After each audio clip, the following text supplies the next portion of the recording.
بسم الله الرحمن الرحيم. الحمد لله رب العالمين، والصلاة والسلام على سيدنا محمد وعلى آله وصحبه أجمعين. خۆشەویستان، سلام و ڕەحمەت و بەرەکەتی خۆی گەورەتان لێبێت. لە ناوەڕاستی مانگی پیرۆزی ڕەمەزانە بە ئێوەی ئازیز و خۆشەویست گەشتمەوە لە بەرنامەی شیرینچا لە کەناڵی ئاسمانی پەیام. سوپاس بۆ خۆی گەورەکە ئێمە بەشی ڕەحمەت کە دەڕۆژی ئەوەڵی مانگی پیرۆزی ڕەمەزانە لە خزمەتیا بووین و خۆی گەورە بە ڕەحمەتی فراوانی خۆیمان بخات. ئێستا لە دەڕۆژی مەغفرەتی ئەم مانگە مبارەکەین و دەڕۆژی کۆتاییش دەڕۆژی عتق من النار، ڕزگار بوونە لە ئاگری دۆزەق ئینشاءالله بۆ هەموو لایەکمان. خۆی گەورە بیکاتەمای خێر بۆ ئێمە و بۆ ئێوە و بۆ سەرجەم ئازیزان و خۆشەویستانمان لە هەر شوێنێکەمان بین و لە هەر شوێنە متابعەی بەرنامەی شیرینچاکەن. سەرفرازی دنیا و قیامەت بن. دوعاکانتان گیرابێت و سفرتان هەمیشە پڕ بێ لە نیعمەتەکانی خوا و نیعمەتی ئیمان هەمیشە لە دڵتانە، لە گەشەسەندن و بەهاری هەمیشەی خۆی ساز بدا پشت بە خۆی گەورە. خۆی گەورە سەرجەم ئیمانداران و مسلمانان هەرچی کەسێ پێویستی بە دوعای خێر هەیە دوعاکانیان گیرا بکات و لە ئێمەش خۆش بێت و لە هەموو مسلمانان خۆش بێت. اللهم ئامین یا مجیب السائلین. فەرموون بەرنامەی ئەمجارەمان. ئێمە لە مانگی ڕەمەزانەیە چی بکەین بۆ ئەوەی خۆشەویستی پێغەمبەر سەڵەم جارێتر زین و بێتۆ تیامانە، یان چی بۆ بڵین؟ سڵاواتەکانمان، دوعاکانمان ئایا پێغەمبەرمان صلی الله علیه وسلم بیرەکەوێتەوە کاک ساڵح؟ والله ئێمە پێغەمبەر صلی الله علیه وسلم ئێمە دیارە کە مسلمان من کاتی خۆی بە نامە و بە ئێرشادی ئەو مەسەن خەڵکی مسلمان بووە، بەڵام مەسەن لە کاتێکدا کە پێغەمبەر صلی الله علیه وسلم بێت مەسەن بەڵام شتێکی خاڵێ و مەسەن مەحاڵە بەو پەڕی خۆشەویستی، بەو پەڕی احترامە، بەو پەڕی ئانی باوەشگرتنەوە بۆی پێشوازی لێکەن و خۆشەویستی خۆمانی بۆ دەرەبڕین و سڵاو لە دیاری پێغەمبەر دەین و بەڕاستی بەس ئەمە شتێکە بڵێن خاڵیە. پێغەمبەر صلی الله علیه وسلم ناتوانین بڵێن ڕۆژێک دێ، بەڵام ئێمە کە کاتی خۆشی مسلمان بووین دیارە خۆیان ئەومان نەدیوە، بەڵام لەسەر پێڕۆ پرۆگرامی ئەو کە بڵای کردەوە ئیرشاد دین ئیسلامی بڵاوکاتوانێ بەو ئیرشادە مسلمان بووین و ئەگەر وەکو پێغەمبەر کەسمان نەماندیوە و بەس لەسەر ئەو پێڕۆ پرۆگرامی کە ئەو بڵای کردەوە مسلمان بووین. کاک ساڵح بەس لە قیامەتە طبعاً فەرمودەی پێغەمبەر صلی الله علیه وسلم کە ئێمە بە خزمەتی یەکەین، بۆی بەباشی بە خزمەتی بگەین، یان لە سەر ئاوی کەوسەریا لە بەهەشتا پێشوازیکی گەرممان لێ بکە. ئەبێمە لێرە زۆر بۆی دڵسۆز بین، ئەویش بۆیە کە سڵاواتی لێبین. ئێستا کاک ساڵح چەندە بیرێکەوێتەوە کە ڕۆژانە سڵاوات لە پێغەمبەر باس؟ والله جاواب واجبێکە لەسەر هەموو مسلمانێک بەڕاستی سڵاوات لە دیاری پێغەمبەر محەممەد صلی الله علیه وسلم دا و دوایەوە سنەتەکانی بەرز ڕاگرێ زیندوی کاتەوانێ ئەو سنەتانەی پێغەمبەر بەڕاستی پشتگویان نەکرێت، ئەو سنەتانە هەموو زیندوو بکەینەوانێ و دوای ئەوە پێغەمبەر مەسەلەن ئێمە سڵاواتی لێ دەین و خۆشەویستمان هەیە بۆی بەڕاستی ئەمە کەساتی پێغەمبەر هەر ئەوە نییە بە دوو قسە تاوا ببێ. لە مانگی ڕەمەزانە کاک ساڵح چی بکرێ باشە؟ ینی ئێمە وەکو مسلمان بڵین مانگی ڕەمەزان بە ڕۆژوە بین، لە هەمان کاتا خێر و خێراتە کرێت، ینی لە مانگی ڕەمەزانە زیاتر چ خێرێ بکرێ باشە؟ والله لە مانگی ڕەمەزان ئینسان هەر کەس بە پێی توانای خۆی ئەوەی کە بتوانێت ئەنی خێرکە بە فەقیر و بە هەژاران، بە تایبەتی مەسەلەن کابرایە کە هەژارە مەسەلەن مناڵەکەی بەرگی نییە، خواردنی نییە، پێدەویستێکی هەیە، یان مەسەلەن لە حەج ڕوویەکەوە نوقسانەیە کە بێ هەر کەسە بتوانێت ئەمە فرسەتە خوای گەورە بۆ ئێمە داناوە کە بتوانین لەم مانگە هەرچی خێر و سەدەقە و مەسەلەن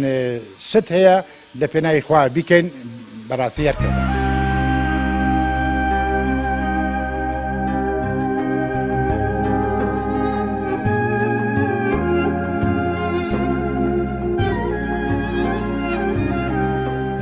ماوەسە حکمت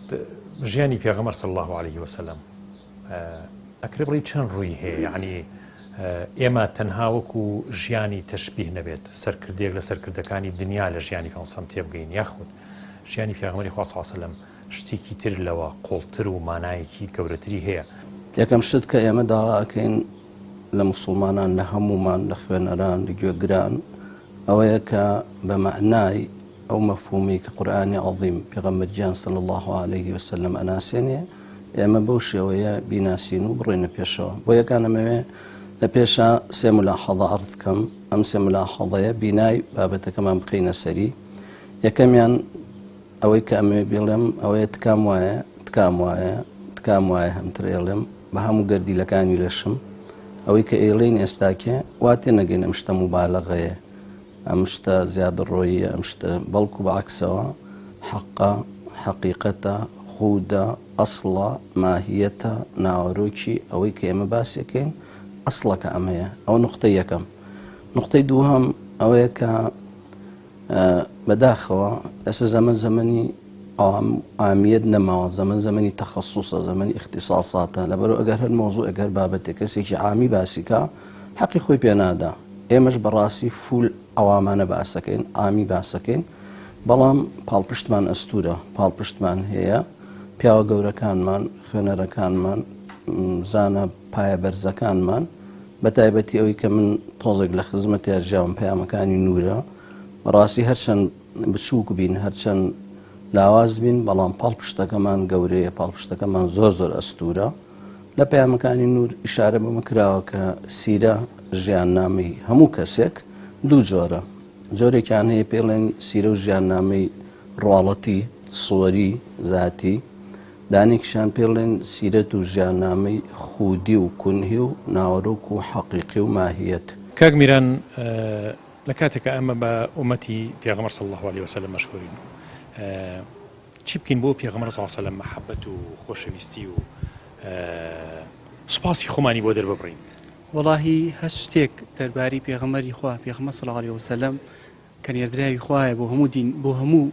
تاکێکی ئەم سەر دنیاە، بۆ هەمومانە و بۆ هیچ کەسێک نییە بە تایبەت، بۆ هیچ میلەتێک و بۆ هیچ ئومەتێک نییە بە تایبەتە بە هەر هەمومان. هەرچێک دەربارەی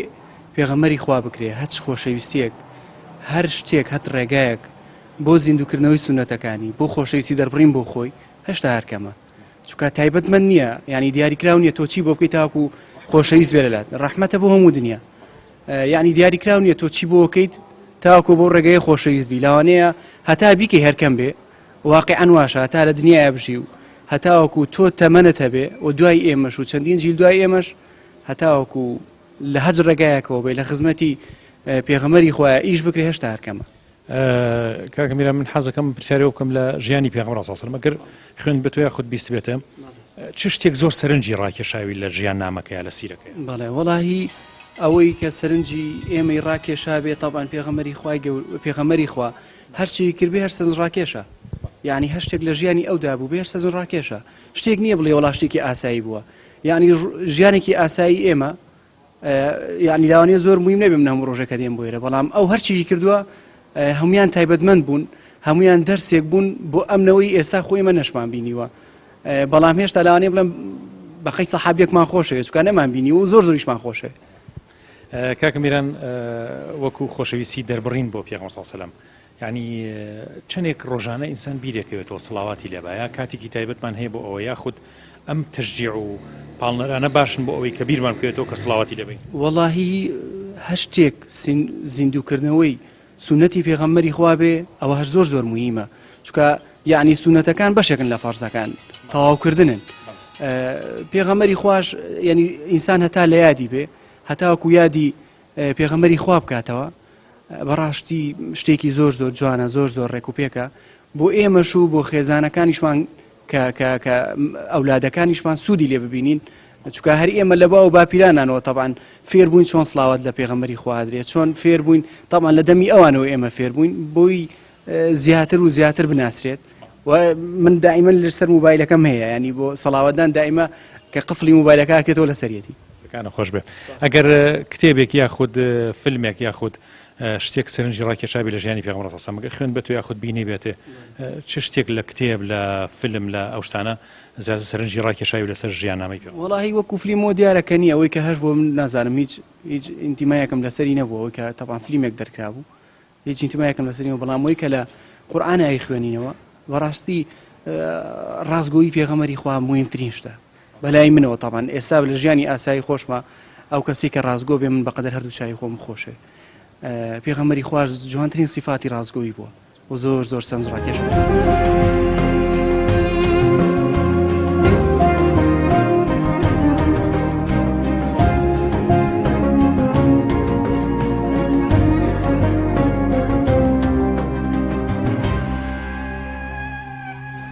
دیارە مانگی پڕخێری ڕەمەزان کە چەندەها ناوی لێنراوە، ناوی مانگی سەبر، ناوی مانگی قورئان، چەندەها لە ڕۆژۆکەیە چەندەها بابەت باس کراوە باس دەکرێت لە قورئانی کەریمە باس کراوە و هەروەها زانایانی پێشوو و ئێستا بە مسلمان و غێرە مسلمانیشەوە باسی ڕەمەزانیان کردو باسی مانگی پڕخێری ڕەمەزان و ڕۆژوگرتنیان کردووە و لە فەرمودەی پێغەمبەری صلی الله علیه وسلم زۆر بە دوور و درێژی بە قەول و بە عەمەل باس کراوە. ڕۆژووی مانگی پڕخێری ڕەمەزان پەیوەندی نێوان عەبد و خوا عەبد و عەبدەکان عەبد لەگەڵ خۆیدا ئەم سێ ئاراسەیە وەرەگرێ بەنسبەت پەیوەندی ئێمە لەگەڵ خوای گەورەدا ڕۆژوو ئەوەمان پێ ئەڵێکەوە خوا پەروەردگاری ئێمەیە خاوەنی ئێمەیە ئێمە خۆمان خاوەنی خۆمان نین هەموو ئەو شتانێکەوە ئێمە لافی مڵکایەتیان لێ ئەدەین هیچی هی ئێمە نین بەڵکو خوایەکەیەکەوە ڕەبوکم و ڕەب كل شەی خاوەنی ئێمەیە خاوەنی هەموو شتێکی ترە. لە ڕەمەزاندا ئەم ڕاستیە زۆر جوان دەرەکەوێت. پێغەمبەراتی بۆچی ئەبێ بڵێن مرۆڤ بۆچی؟ چونکە مرۆڤ پێغەمبەراتی بەسراوە بە مرۆڤ بوونەوە. مرۆڤ ئەگەر هەبێ قەرار بێ لەسەر زەویا مرۆڤ هەبێ ئەبێ پێغەمبەریش هەبێت چونکە خوای گەورە بەپێی ئەو یاسانێکەوە لە گردوونە بەرپای کردوون نەیهێشتووە تەنانەت مێرولەیەک بەبێ پاشا هەنگێک بەبێ پاشا و شاژن و ئەوانە بەڕێوەبەریان نەبێ نابێت ئەگەر قەرار بێ مێرولەیەک بەبێ گەورە هەنگێک بەبێ گەورە نەبێت قەرار نییە مرۆڤیش بەبێ گەورە بێت لەم سەر زەویەدا لەبەرەوە بۆ ئەوەی کەوا مرۆڤ پەی بە بوارەکانی مرۆڤبوونی خۆی ببات پێویست بە پێغەمبەرایەتیەکە بەڵێ چکە پێغەمبەرایەتی ئەوەمان پێڵێکەوە مرۆڤ چییە بۆچی هاتۆتە دنیاوە ئەرکی چییە و بۆ کوێ ئەڕوا سەرنجامی چییە لە ڕوانگەی پێغەمبەرایەتی و مرۆڤ هەموو ئەم وەڵامانە وەرەگرێتەوە. بەڵێ دیارە پێغەمبەر خوا صلی الله علیه و سلم ئێمە کە لە سەردەمێکین بڵێ لە خزمەت جەنابیان نەبووین و نەمان بینیەوە بەڵام ئێمە هەروەکو خۆی ئەفەرمێ هیچ کەسی ئیمانی نییە هەتاکو منی لە خۆی و لە کەس و کار و لە ماڵی خۆشەویستتر نەبێت لە لای دیارێن پێغەمبەر خوا صلی الله علیه و سلم زۆر لە خۆمان و لە ماڵ و مناڵمان لە سەروەت و سامانشمان خۆشتر ئەبێ و لەسەر کە سەڵات لەسەر پێغەمبەر خوا صلی الله علیه و سلم ئەمە شتێکی پێویستە هەروەکو خۆی گەورە لە قورئان پیرۆزدا فەرمێ إن الله وملائكته يصلون على النبي وإذا دعاش فرمان بأكا فرمان يا أيها الذين آمنوا صلوا عليه وسلموا تسليما لبر أو إما لكاتكاني كيا كصلاة لسر پێغەمبەر خوا صلی الله علیه و سلم لە هەموو کاتێکە ئەین لە ڕەمەزانە ئێمە زیاتر ضرورە کە سەڵات لەسەر پێغەمبەر خوا صلی الله علیه و سلم بین و خۆشەویستیەکەشی وامەلیەکە کە دائما ئێمە پێغەمبەر خوا صلی الله علیه و سلم لەبیر بێت. ئەیتر ئەمە ضرورەتی ئەوەیە کە ئێمە سەڵات لەسەر پێغەمبەر خوا صلی الله علیه و سلم لەبەرەوەی کە خۆی گەورە پێغەمبەر صلی الله علیه و سلم زۆر خۆش ئەوێ ئێمەش ئەوە واجبی ئەکا لەسەر وەکو دینەکەمان کە ئێمەش بە هەمان شێوە زۆر لە خۆمان خۆشتر بێ پێغەمبەر خوا صلی الله علیه و سلم. وەک مفاجئەیە بۆ هەموو کەسێک ئێستا زۆر جارێ ئێمە کە حەزەکەین بە خزمەتی پێغەمبەر صلی الله علیه و سلم بگەین دوعاکەین یان لە خەوا جارێک ئەگەر بە خزمەتی بگەین یعنی گەڕینەوە چەند جاری گەڕینەوە باشکە کارۆن ئەگەر لە ئەرزی واقعە ئێستا بێنە بەرشای خۆمان پێغەمبەر صلی الله علیه و سلم بێتە ماڵەکەمان بێتە دوکانەکەی جەنابەت ینی تۆ چی بەرامبەرەڵی؟ لە ڕاستیە ئەوە حاڵێکە لەوانەیە بڵێن بە زمان وەسف ناکرێ ئەو موقفەکە پێغەمبەر خوا صلی الله علیه و سلم کە ئێمە تا مەزروی ئەوەین ئێمە کە لە خەوی شابین تا چ جای ئەوەی کە ئێمە پێغەمبەر خوا صلی الله علیه و سلم بەڕاستی ببینین حاڵێکە لەوانەیە زوان نەتوانێت ئێستا وەسفی ئەو حاڵەکە کە ئێمە چۆن خۆشەویستی بۆ پێغەمبەر خوا صلی الله علیه و سلم دەربڕین لە ڕاستە کە ئێمە لە دنیای نەمان بینیوە ئیشەڵڵا لە قیامەتە لە بەهەشتا ئێمە لە خزمەتدا ئەبین بەڕاستی حاڵێکە کە زۆر حاڵێکی خۆشە ئەی ناتوانین وەسفی ئەوە بکەین ئەگەر لە خەوا ببین ئێمە ئەبێت چی بکەین جا چ جای ئەوەی کە بەڕاستی ببین کە ئیشەڵڵا خۆی گەورە بنسیبمانی بکات لە بەهەشتا لە خزمەتی پێغەمبەر خوا صلی الله علیه و سلم. ئەنجا لە سیرەتی یەکەمیان کە سیرەتێکی ڕواڵەتیە سیرەتێکی سووەریە ئینسانەکان هەمووی تیا بەشدارە هەر هەمووی تیا بەشدارە مەسە هەموو مرۆڤێک دایکێکی هەیە باوکێکی هەیە وولادەیەکی هەیە ئەنجا ئەکەوێتە سەر ڕەوت و ڕێبازی ژیان کۆمەڵە کشتی نەخوازرا و کۆمەڵە کشتی جوان و پاژێتە ڕێگاکەی لە دوایە دنیا بەجێ هێڵێ ئەمە هەموو مرۆڤ تیا بەشدارە. سیرەتێکی ترمانەیە کە پێڵێن سیرەی خودی سیرەی معدەنی سیرەی کونهی ناوەڕۆک و حەقیقە بەعکسەوە خەریکە ئەگەر ئەم قسەیە قورس نەبێ ئەڵێن مرۆڤەکان هەمووی دوو کەسمانیە و پێگوا بێ هەر یەکێ بۆ خۆی خاوەنی سیرەتێکی تایبەتیە. مامۆستا بەدیعی زەمان لە پەیامەکانی نورە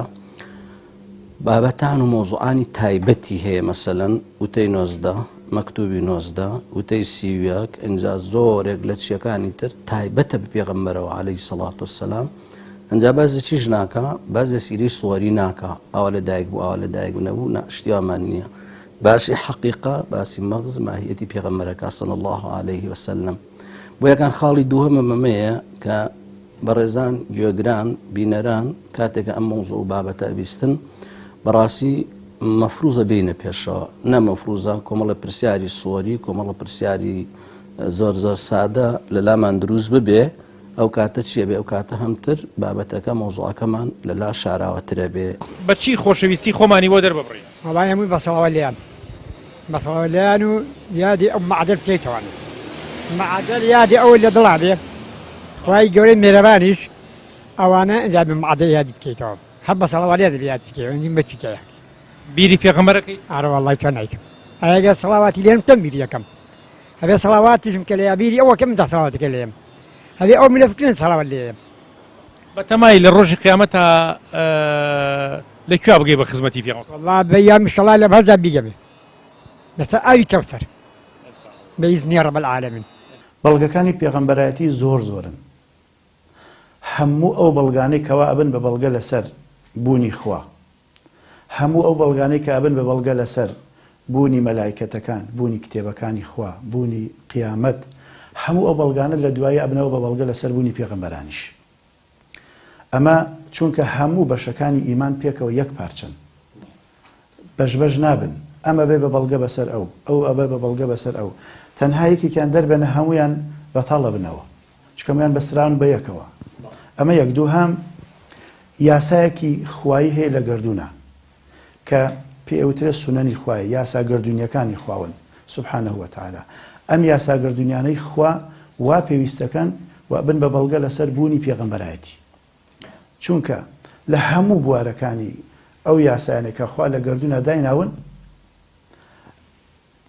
هەمویانە ببنەوە بە بەڵگە بەسەرەوە کردەوە ئەمە بێ بە بەڵگە بەسەرەوەی ئەوەی کەوا قورئان باسی کردەوە بۆ نمونە باسی گردوونە لە عینی کاتیشە باسی پێغەمبەری کردەوە لەبەرەوە کاتێکەمە ئەڵێن بەڵگە لەسەر پێغەمبەرایەتی خودی قورئان بۆ خۆی گەورەترین بەڵگەیە کە قورئانیش هەموو باسی وردەکاریەکانی گردوونی کردەوە بۆمان هەموو ئەو بەڵگانەی لە گردوونە هەن ئەبنەوە بە بەڵگە لەسەر بوونی پێغەمبەر و پێغەمبەرایەتی لەسەر جە مرۆڤایەتیە چونکە مرۆڤایەتی ئەگەر بێت و پێغەمبەرایەتی لێ دەربێنی وەکو لاشەیەکی بێڕۆحی لێت ئەو کاتە ناتوانێت ئاراستەی خۆی وەرگێ وەیان وەکو شوێنێکی تاریکی لێت ڕووناکی لێ ئەبڕێت کە ڕووناکی لێ بڕا چاو نابینێت ناتوانانی شتەکان وەکو خۆیان ببینین ئەو کاتە شتەکان هەمووی ئەبێت بە تارمایی بۆیە مرۆڤێک ئەگەر پێغەمبەران نەناسێ خوا نەناسێ لەم ژیانەدا شتەکان وەکو تارمایی ئەبینێ پێغەمبەرایەتی لە قورئانە جارێ مامۆستا بەدیعوزەمان خوا لێ ڕازی بێ لە چەند شوێنێکە بە تایبەتی لە پەیامی ئاماژەکانی ئیعجازە لە پێشەکێکە فەرمێ قورئان 4 مەقسەدی گەورە باسەکات بە دەرەجەیەک یەکەم تەوحید یەکتاپەرستی دووهەم پێغەمبەرایەتی سێهەم دادپەروەری چوارەم حەشر وە زیندووبوونەوە بەڵێ یەکێک لەو 4 کۆڵەکە گرنگەی کەوە قورئانی لەسەر ئەڕوات و باسی ئەکات بریتە لە پێغەمبەرایەتی قورئانی پیرۆز بە دەرەجەیەک کە خۆی بۆ پێغەمبەرێک هاتە وەکو پەیامێک باسی پێغەمبەرەکە باسی پێغەمبەرایەتیەکە باسی پێغەمبەرانی ژەکات و لە ناو باسکردنی پێغەمبەراندا چەند باسی ژیانێنەکە باسی ئەرکەکەیانەکات ئەو ئەرکێکەوە پێغەمبەران لە قورئانە باسییان کراوە بریتە لە تەبلیغی پێغەمبەران بۆ دینەکەیان بە درێژای مێژوو لە ئادەمەوە بۆ خاتەم سەڵات و سەلامی خوا لە هەمویان بێ تاکە فەرمانی ئەوان بووە تاکە ئەرکێک بۆ لەسەر شانی ئەوان کەوا جێبەجیان کردووە کە خوای گەورە خۆی لە چەندەها شوێنە باسی کە فەرمێ ئین عەلەیکە ئیلا البەلاغ تۆ تەنها بەلاغ لەسەرە ئیتر لەو دووە خوای گەورە خۆی سەرپەرشتیەکە بەڵام بەلاغ الموبین ئەو بەلاغ الموبینە زۆر گرنگە کە بریتر لە گەیاندنێک لەگەڵ یا ڕوونکردنەوەیکی تەواو واضح هەبێت چونکە گەیاندنی دیت زۆر گرنگە بە وەکو خۆی بگەیەنرێت پێغەمبەرمان و هەموو پێغەمبەران دینیان وەکو خۆیان گەیاندووە ئەو بەلاغ الموبینە هەمویان جێبەجیان کردووە خوای گەورە لەسەر ئەمە محاسەبەیان ناکات چکۆ گەیاندویانە مبین یعنی چی؟ یعنی دینەکەوکو خۆی بگەینێت هیچ دەستێوەردانێکی تێدا نەبێت و کاریگەری مرۆڤ بوونی مرۆڤی لەسەر نەبێت بەڵکو ئەو دینەوەکو دینی خوا مرۆڤ پێغەمبەرەکان ئەیگەێنن بە مرۆڤەکان قورئانی پیرۆز باسی پێغەمبەرانەکە بە درێژی و باسی ئەرکە قورسەکانەکە و باسی ئەو قۆناغانەی کە پێغەمبەران بەدەستیانەوە ناڵاندویانە چە لەلایەن کەسانێکەوەکەوە لێیان تێنەگەیشتون چ لەلایەن کەسانێکەوەکەوە لێیان تێگەیشتن و بەڵام بەدەستی ئەم قەس بەتایبەتی دار و دەستەکان ستەمیان لێکردون و چەوسەندونیانێتەوە کوشتویان دەربەدەریان کردوون ویان کۆمەڵێکیش لەناو ئەو کۆمەلگایەدا بەدەم ئەم پێغەمبەرانەوە ڕۆشتون و بەگویان کردوون و شوێنیان کەوتون و خۆیان کردو بە شوێن کەوتۆ و پەروانەی دەوری ئەو ڕووناکیە.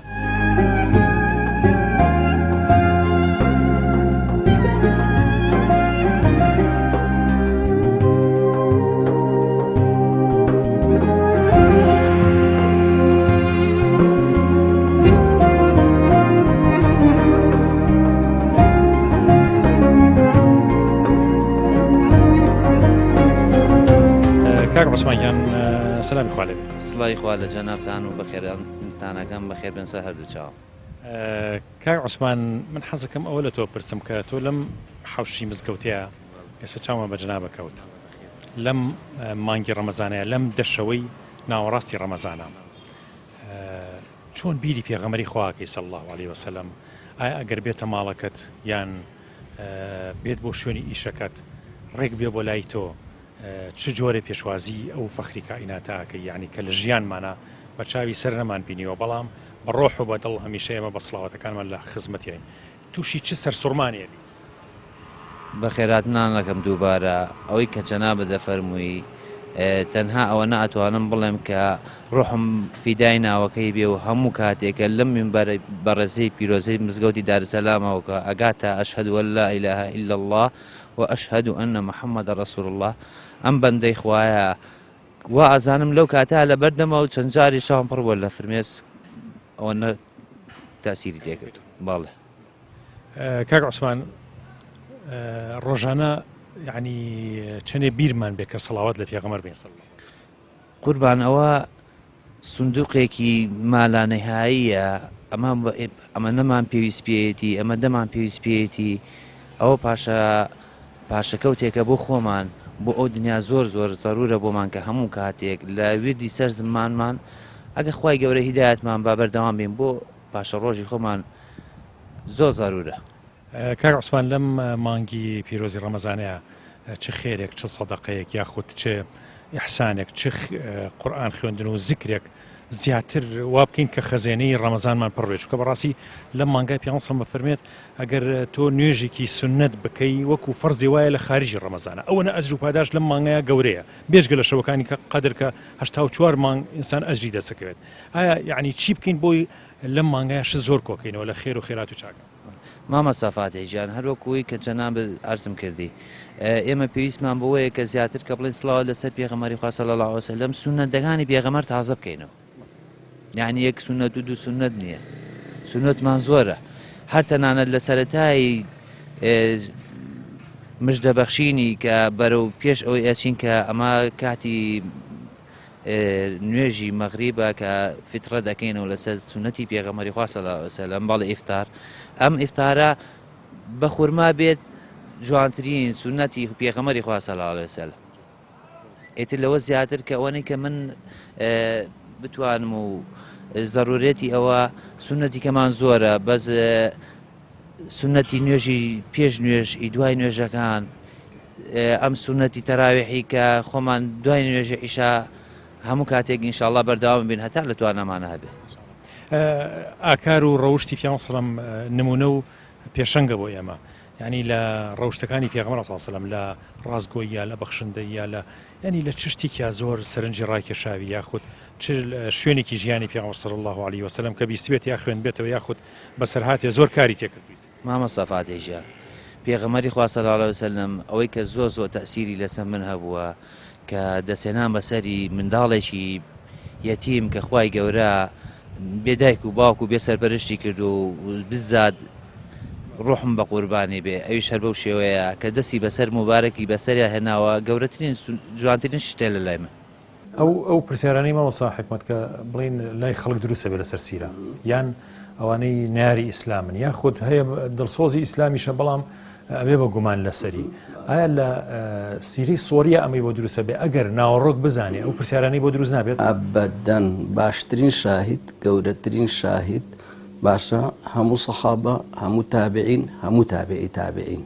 مادام پێغەمبەری خوا ناسن عەلەیه صەڵەوات الله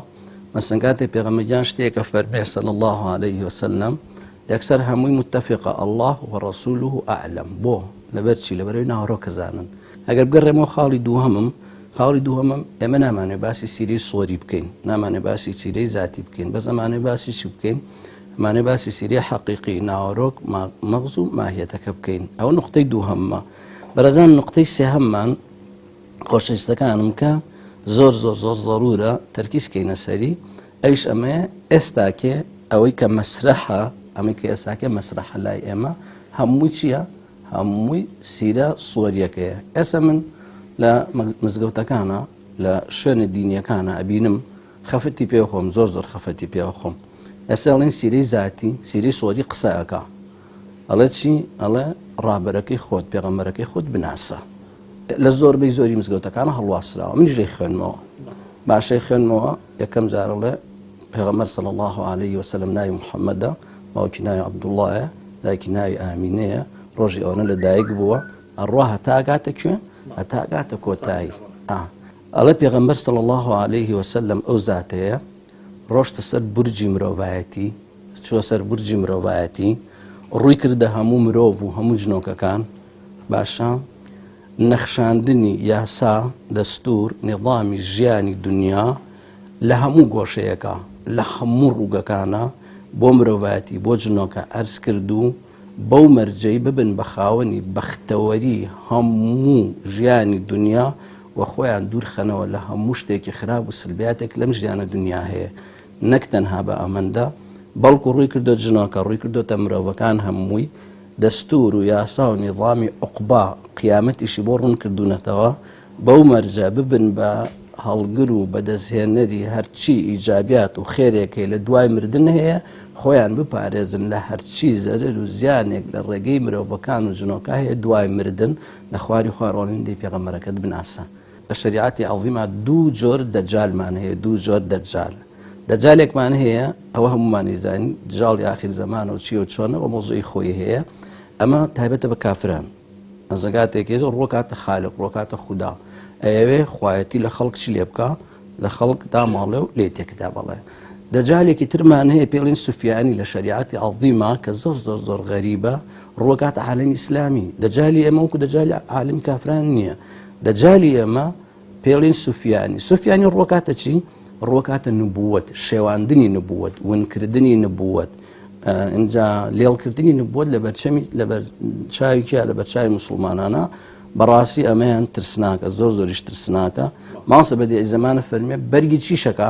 بەرگی نبووەتە پێشێتە بەریوێتە مزگەوت و ئاوهاکە کات ئێمە یەک ڕێبازمانەیە ئیلا بێ بین پێغەمبەر بناسین صلی الله عليه وسلم ئەنجا ڕزگارمانە بێ ئەگەر جەنابەت ئەمەد نەوتایە ئەخیر بڕگەی مەسەڵەن ئەو کەسانی گلەی یەکەن ئەو کەسانەی لە بەرامبەر فەرموودەوە لە بەرامبەر پێغەمبەر صلی الله عليه وسلم باشە ئەوەستن ئێساکێ من خۆم یەکسەر ئەم بەشەمەوت هەموو یەکسەر ئەلئینسان عەدوٌ لیما یەجهەل قسەیەکە نازانم عەرەبیە چییە ئەوە ئەثەرێکە یعنی بەڕاستی جێی خۆیتیەوە ئینسان ئەگەر شتێک نەیزانێ باشە بێ بە دووشمنی ئەو شتێکە نایزانێ ئانی ئەمە قسەی تیانی بە هیچ شێوەیە بە هیچ جۆرە مناقەشەی تیانە ئەوەی لە بەرامبەر پێغەمبەرەوە صلی الله عليه وسلم سادەترین مووقیفی هەبێ خۆی ئیعلانی ناوەڕۆکی خۆیەکە یعنی من پێغەمبەر ناناسم صلی الله عليه وسلم بۆ یەکان جەنابەت ئەگەر سەیری قورئانی عەظیم بکەین قورئانی عەظیم شتی سەیری تایە مەسەڵەن ئایەتی سەیرە بسم الله الرحمن الرحیم من یطیع الرسول خۆ تەواویکە فقد ئەطاع الله دا ئەبوایە ئێساکێ ئێمە ئوستازەکانمان زانکۆکانمان دیراسەکانمان لەسەر ئەمە دکتۆریان بێنایەتەوە کاکەڕوان عەمرە یاخود حەجە کردووە؟ نەخێر زۆر حەزەکەیت بچیتە دیداری کەعبە و هەروەها ڕۆزەی پێغەمبەری خوا بەڵێ بەڵێ ئەروەڵا بە خۆشحاڵی و ئیشەڵا خۆی گەورە ڕێگی بخا زۆرم حەز لێ ئیشەڵا لە داهاتوە کاکاروان فیلمێک لەسەر ژیانی پێغەمبەر سەڵەم یاخود کتێبێک ئەگەر کاریگەری لەسەر هەبێ بێت یان ئەو ڕووداوانی بەسەر ژیان و سیری پێغەمبەر هاتووە صلی الله علیه و سلم چ شتێکیان زۆر کاریگەرە لەسەر ئەو کتێبانە چین کە خوێندووتەوە لە سیرەیە من وەکو سیرە ژیانی پێغەمبەر خوا صلی الله علیه و سلم خوێندوتەوە وەکو گوڵاوی سەرمۆر وەکو ژیانی پێغەمبەری مەزن دروست خۆی لەسەر بێ وەکو معجزاتی ئەحمەدی کە معجزەکان پێغەمبەر خوا صلی الله علیه و سلم بەڕاستی هەمووی یعنی هەمووی شتی تایبەتن کە بۆتە هۆی گۆڕینی ئەو سەردەمی خۆی هەتا ئێسش کاریگەری لەسەر کەسەکان ماوە بە هەمووی کاریگەر بووم بەڕاستی بە تایبەتی ئەو گۆڕانکاریانی کە توانی لە کاتێکە کە هات گۆڕانکارێکی گەورێکی لە مرۆڤایەتیە بەڕاستی هەمووی کاریگەری لەسرم هەبووە ژیانی کە پێغەمبەر خوا صلی الله علیه و سلم خوێندووە حەزم کردووە وا بچمە ناو ژیانەکە وەکۆی بەڕاستی لەگەڵ ڕووداوەکانە ڕۆیشتە بم لەگەڵ هەموویە ڕۆیشتوم و زۆر خۆشحاڵ بوو یعنی هەستێکی زۆر خۆشم لا دروست بووە کە ژیانەکەیم خوێندوێتەوە کاروان ئەگەر سڵاواتێک با چەندێک چێژ لەو سڵاواتە بینێ ئەنی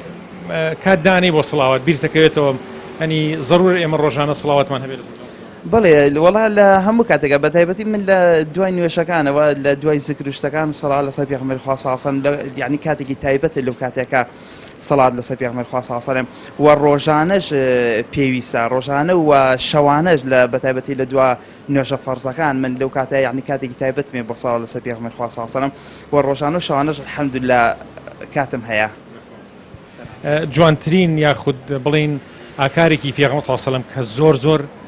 کاری تێکردو یاخود زۆر جوانە لە پێغەمبەر صلی الله علیه و سلم لە ڕاستگۆیی بێ لە وەفاداری بێ لە شتی بێت یعنی چ شتێکی پێغەمبەر صلی الله علیه و سلم لەوانە زۆر لە یادە کە زۆر بەڕاستی سەرسامی کردووی پێغەمبەر خوا صلی الله علیه و سلم لە زۆر شەو بە تایبەتی بۆ نمونە بڵێ لە نەرمونیانەکەی کە جاریوە هەبووە کەسوا بۆ بێ با بڵین بێئەدەبی لە بەرامبەر پێغەمبەر خوا صلی الله علیه و سلم بەڵام پێغەمبەر خوا صلی الله علیه و سلم سێگی ئەوەنە بە نەرمونیانی و بە جوانی توانیوەتی لە بەرامبەر ئەمریکا ئەو کردوێتی بەرامبەریە ئەوەنە بە جوانی ڕەدێکی جوانی هەبووە کە ئەو کەسە پەشیمان بووە لەوەی کە ئەوەی بەرامبەر پێغەمبەر خوا صلی الله علیه و سلم ئیوا بۆ پیاوتەوە نەیبینی ساحیرە شێتە ئەوەی بەڵام کاتێک کە بینیوێتی تێدی بمزانیان من زووتر ئەهاتمە خزمەتی یعنی ڕاستگۆیەکەی پێغەمبەر صلی الله علیه و سلم نەرمونیانەکەی بەخشندەیەکەی وەفاداری بە عەهد و بەڵێنەکانی حەتا سەیکەی کافرەکان کە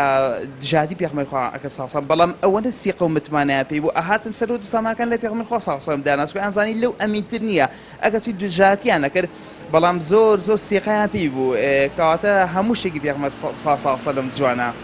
ماوس حەسەن هەر تێبینیەکرێت لە قورئانە سیرەکەی سوورەتێکی کامڵ باسی حەزرەتی یوسفەکات لە کاتێکە حەزرەتی یوسف یەکێک نییە لە پێغەمبەرە ئولوالعەزمەکان پێغەمبەرە ئولوالعەزمەکان ژیانیان هاتووە بەس بەو تەفسیلە کە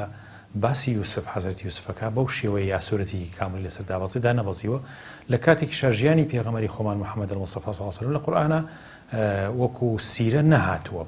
کەواتە قورئان زۆر گرنگیە ئەساسیەکە نادا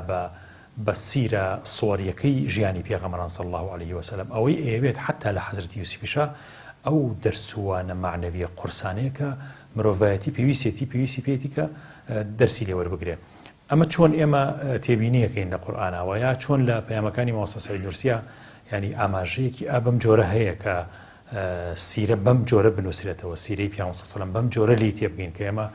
لە نبوەتەکەی تێبگەین یاخود لەوەی هەر لە ژیانەکەی کەکەی لەدایک بۆکەی وفاتی کردو فڵان جیهادەکەی کردو ئەمانە ئایا ئەمانە کاریگەری بەجێ هەڵێ بەقەد ئەوەی کە نبوەتەکەی تێبگەین بەڕاستی ئەوە گرفتێکی زۆر گەورەیە کاک شێخ فاتح ئەنی بەڕاستی زۆربەی زۆری کۆمەڵگای ئێمە لە بەردەم ژمارەکان ئاوەستێت ئێتە دیوی ناوەی بابەتەکان ساڵەکان و شوێنەکان و ئەو شتانە زۆر ینی هەرچەندە بایخی تایبەتی خۆیان هەیە بەڵام ئەوەی کەوە دیقەتی ئەدەین قورئانی کەریم بە دوور و نزیک باسی ئێمانە ناکات تەنانەت کاتێ باسی پێغەمبەرانیشەکە بە تەسەلسول باسییان ناکات باسی شوێنەکانیشیان ناکات ئەڵڵاهومە مەگەر وەکو ئەوەی حەزەتی موسا نەبێت کە باسی کێوی تووڕەکە حتا ماوسا ئەگەر قسەکەی جنابە بیر نەچێت حتا لە باسی ئەصحاب الکهف کە ئەفەرمێ سیانن یان چوارن یان پێنجن تەکید ناکاتەوە لەبەرچی لەبەرەوەی زۆر گرنگی نەیە بەوەی کە نەچی بەدوای ئەوەی ئەرقامەکان بزانی قورئانی پیرۆز ئەوێ بایەخی ئێمە لا ڕاکێشە بۆ لای ئەو شتێکەوە گرنگترینە گرنگ هەیە گرنگتر هەیە گرنگترین هەیە دائما ئەوێ ئێمە خەریکی شتە گەورەکان بین ئەوە بە شێوەیەکی بچووک بیر نەکەینەوە ئەمە زۆر گرنگە بۆ ئەوەی ئێمە بتوانین سوودی تەواو لەو پێغەمبەرە وەرگرین و سوودی تەواو لەو سەرچاوای وەرگرین چونکە ئەو بۆ ئەوە هاتووە حکمەتەکەی چییە ئەمە گرنگەکەیە نەک داتاکان و زانیاریەکان بەڕاستی زۆر پێویستە ئەمە مسلمانان ڕەچاویان بابەتە بکەین پایامەکانی نور بە حکمی ئەوەی کەوا تەفسیرێکی معنەوی قورئانی پیرۆزن زۆر بە شێوەیەکی سیر و سەمەرە ئەبم ئاراستەیمانە ئەبن کە ئێمە بۆ دیوی ناوەوەی بابەتەکان بڕۆین ئەهمیەت و بایەخ و گرنگی شتەکان لێک بینەوە ڕەچاویان بکەین نەک ڕواڵەتەکان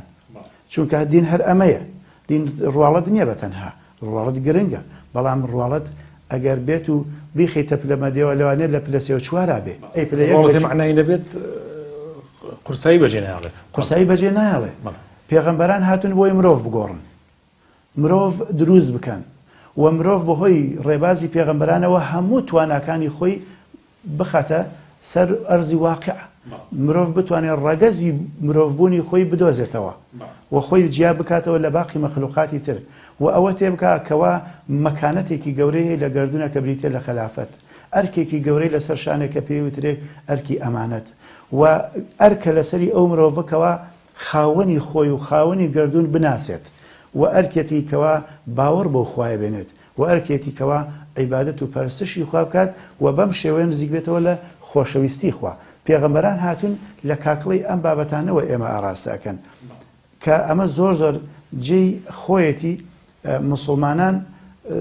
بگەڕێنەوە بۆ ماهیەتی سیرەی پێغەمبەر صلی الله عليه وسلم کەواتە لێرە ئێمە بێ باسی بایەخی پێغەمبەرایەتی بکەین بایەخی پێغەمبەرایەتی چونکە پێغەمبەر بە بایەخەکانیەوە بە ڕەهەندەکانیەوە ئێمە سوودی لێ وەرەگرین ئەگەنیاسە حەچی مناڵی ئێمە هەیە فێری کە لە فڵانە ساڵە لەدایک بووە ئەوەنە ساڵ ژیاوە لە فڵانە شوێس ئەو ینی ئەو معلوماتانە کەی قورئان دابەزی ئەمانە معلوماتن لەوانە هەموو مناڵێک بتوانێت لە خلالی 3 مانگا لەبەریان کە هەر بە حفزیش بەڵام ئەگەر ئێمە بمانەوێت سوود لە سیرە و ژیان نامەی پێغەمبەر وەربگرین و بیکەین بە ڕێگە بۆ خۆمان و بیکەین بە ژیان بۆ ژیانی خۆمان ئەو کاتە پێویستەکە ئێمە بە خەیاڵ و بە فکر بچینەوە بۆ ئەو زمانەی کە پێغەمبەری تیا ژیاوە کاتێ پێغەمبەری خوا صلی الله عليه وسلم ممارسەی ئەرکی پێغەمبەرایەتی خۆی ئەکا لەبەردەم ئومەتێکە لەبەردەم میلەتێکە کە تا بینەقاقیان لەناو زۆنگاوی جەهالەتە چەقیون ئەم ئەوێ یخرجهم من الظلمات لەم هەموو تاریکاییە ڕزگاریان کە بەرەو ڕووناکی ئەو شێوازێکەوە بەکاری هێناوە بۆ ڕزگارکردنی میلەتێک کە لە هەموو بوارەکانە چەقیون تەپیون کە زەحمەتە یعنی مامۆستا لە شوێنێکە باسێکە فەرمێ ئەگەر 100 فەیلسوف بۆ ماوەی 100 ساڵ لە جەزیرەی عەرەبیا کۆ بنەوە بە هەموو تواناکان و معریفەی خۆیانە ناتوانن چارێکی ئەوەی پێغەمبەر کردی صلی الله علیه وسلم لە خلالی ساڵێکا بیکەن نەک 100 ساڵیش باشتر وایە ئەمە سونەتەکانی پێغەمبەری خوا زیینی بکەینەوە لەم مانگە بەڕێزە زیاتر لە دەشەوی ئاخرا شەوی قەدر بۆ شەوە دامژین ئەو سونەتانە حیا بکەینەوە و زیاتر سڵاوات لە پێغەمبەری خوا صلی الله علیه وسلم بین چونکە پێغەمبەر صلی الله علیه وسلم فەرمێت نزیکترین کەسەوە کەسێکە سڵاواتم لەسەردا هەر کەسێ سڵاواتی لەسەر پێغەمبەری خوادا خوای گەورە دە سڵاواتی لەسەردا جواب باشەمە ئەو سونەتانە حیا بکەینەوە جا ئەو کەسانەی کە بە ڕۆژون لەم کاتەیە تۆبە بکەن و دەستکەن بە ڕۆژگرتن و نوێژگرتن نوێژ بکەن و ڕۆژوو بگرن پێمان باشێ وەکو کوردی مسلمان وەک میلەتێکی مسلمان کە بەناوبانگین بیسرای میلەتێکی مسلمانی میلەتێکی بەزەین بەڕەحمین باشی شوێ وەکو سەدەقە ئەم مانگی سەدەقەیە یەک بەدەیە خێرەکەی یەک بەدەیە یەک بە 100 زیاتریشە جواب باشەوان کەسانی کە زەکاتێن